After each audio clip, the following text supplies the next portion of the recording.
voudrais revenir sur l'Union européenne qui veut accélérer la signature de ce genre d'accord de libre-échange avec beaucoup de monde, avec notamment les grands pays émergents. Il y a beaucoup de négociations qui sont en cours.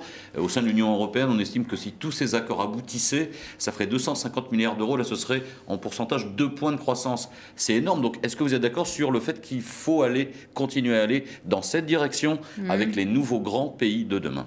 Mais le problème, c'est que le multilatéralisme qui a bien marché dans le début des années 90 est en panne. On le sait, le cycle de Doha, il est en panne.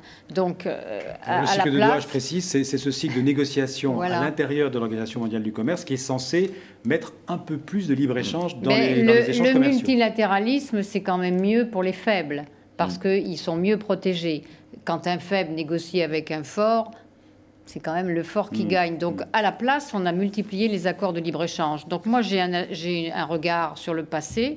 Je m'en perçois qu'ils ont été pour le moins asymétriques. C'est pour ça que vous avez raison de parler quelquefois de naïveté. Nous sommes très ouverts et les autres le sont moins. Donc, il faut que l'Union européenne, ça c'est vraiment un message que je porte, se servent de cette force de marché. Je le répète, on est toujours à dire oh, nous les Européens, on est vieux, on n'est pas bon, etc. Ouais. Mais on est la première force commerciale du monde.